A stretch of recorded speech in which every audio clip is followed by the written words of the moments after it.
Okay. Hey, everybody. The governments across the globe are the reason for the crises that are happening. And now they are using their made crisis to control the people. This is happening in Switzerland. It's happening in the United States as well. We'll get into both those stories. Germany, there's numerous places. Well, let's just start with the headline here. It says Switzerland, who made they made jail people who turn their heat above 66 degrees this winter. It says who dare to turn their thermostats above 66 degrees may find themselves in a prison cell. It's not passed yet, but according to a news outlet, the National Federal Law on National Economic Supply, they're going to permit authorities to fine and imprison residents who consume too much gas. And if you're found intentionally violating it, you can spend up to 3 years in prison. Otherwise, you just get a fine. I hope they've got a wood-burning stove. I know a lot of people over there heat their house with coal, so I guess, man, I just don't understand. I don't know how that's going to play out. I can't imagine people leaving their thermostat at 66 degrees without some other type of heat. I mean, I sleep pretty good at 66 degrees. Well, to be made to do that. So apparently they've asked these people to voluntarily that's the thing. Help them, I guess, with this energy crisis. So here's what's interesting. Switzerland, of course, had nuclear plants. But after that Japan meltdown back in 2011, whatever, they said, okay, we're cutting these off. We're going to go green. Well, they've nixed that now, turning around, trying to keep them open. And surprisingly, so is Germany. They're doing the same thing. They've nixed, knocking off the nuclear plants. They're reneging. Yep. They're going back. They got to. That's the only thing they can do is go up with production. They got to produce energy. And I mean, what are you going to do? Are you going to choose to freeze versus? I mean, I don't know how you do that. Say, hey, I'm going to get arrested if it's too cold in my home. I mean, that's stepping. I mean, I understand we have an energy crisis, but they've caused it. They've stopped all these. A government-made crisis to control the people. That's what it sounds like. It's the same. All of it's the same. And all of it goes back to the World Economic Forum. Spain's doing the same thing. You cannot put your temperature above 80.6 degrees Fahrenheit. They said this is the last resort that they're hoping to people will voluntarily do this. I don't know what actions they'll take after that. But even in the United States, they're doing that. In California just the other day. Mm-hmm. So apparently you can lock in and get a discount if you let them have control of your thermostat. So they have locked 22,000, I think, people in California, and they can only go above, 78 degrees. And they have given over their rights, and now the company has shut them off. Yeah, and I guess their thermostat would have to be hooked to the internet. I'm assuming. That's how they can manipulate it. And it was like 3 years prison sentence for Europe, correct? Switzerland. Mm-hmm. Okay. So the United States is not talking about the penalties yet. No, but they're having the ability to turn off your electricity. They're only after the control right now of 22,000 people. Right. The government will have control of your thermostat. And that's just what we know about. I mean, there's a lot of people that might have already signed onto this deal. I remember several years ago, and I was telling Christy about this the other day, and I guess I didn't even tell him when it happened. I just told the insurance company no. They wanted to put devices in our cars that would track the miles because they said, oh, you'll probably get a better deal. That way we can see what you actually drive. And I said, absolutely not. And I turned it down. They said, oh, you'll get a better rate. And they gave me all these really nice, flowy speeches. Sure. And I said, absolutely not. So I don't know if you guys remember that, if anybody of you guys ever had that, a call made to you guys on that. But it sounds like the same things happen with the electrical companies. Yeah, absolutely. It's total control. Big Brother wants total control of everything. And I don't know how people are going to stand up to this. I'm not sure, other than say, no, I'm going to do whatever. I'll keep my thermostat on 66 and I'm going to burn anything I want to. People are going to be really cold at 66 degrees. Well, if you didn't sign on to the deal, but they would probably raise your electricity bill by 10x or something crazy. That's going to be the issue. That, to me, energy prices. It'll be just like the food shortages. There'll be food. The elite will have plenty of food. Rest assured, the elite will not go hungry. But the food prices that they can afford, the average American will not be able to afford. It'll be the same way with energy.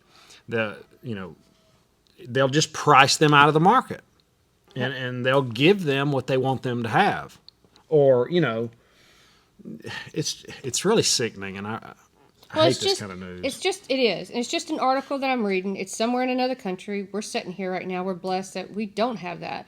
But I think if we don't start paying attention to things like this that are just kind of flying under the radar, one day we could be hit with this, and all of a sudden we've got somebody controlling our energy.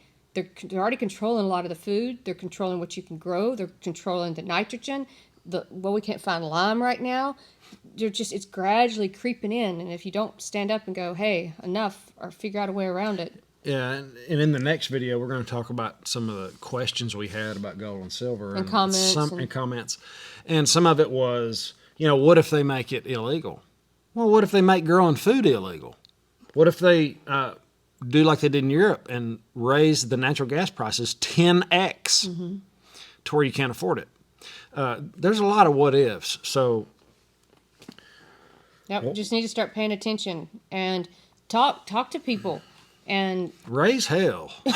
I'm serious. This is people in Europe. They're going to have to stand up. They're going to have to do something. This is continually eroding out from under them, and it's getting faster and faster. Yep.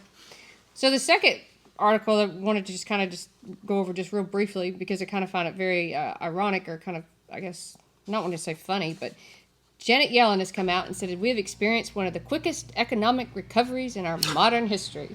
She gave a speech at this Ford electric plant the other day, and she blamed the crisis, like inflation and the supply chains and all the energy costs, on everything else besides the administration. She praised the American Rescue Plan, which was like $1.9 trillion, and I don't even know what's in it. True, and the Inflation Reduction Act, which I find it very ironically they're calling it an IRA now, and that's like $74 billion, and said that is the reason. That will do nothing but make inflation worse. Absolutely, and she said that is the reason why we are having strong economic conditions, and our plan has worked.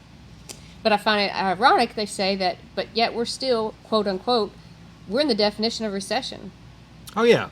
Yeah, but they don't want to admit that. No. They don't want to talk about the inflation. Do that. No, it's the decline of the United States. They're not going to come out and say it. Yep. Yeah, we're in a recession. The next thing's depression. Now they're going to say, we're not in a recession. Everything's hunky-dory. It's business as usual. And they'll subsidize and manipulate and keep the smoke and mirrors going. And then when we do for sure get in a recession where it's so obvious it's actually a depression, they're going to come out with something else. Well, that's because of Putin. I'm sure it'll be because of Russia. Blame it on everything. And something else. And Yellen,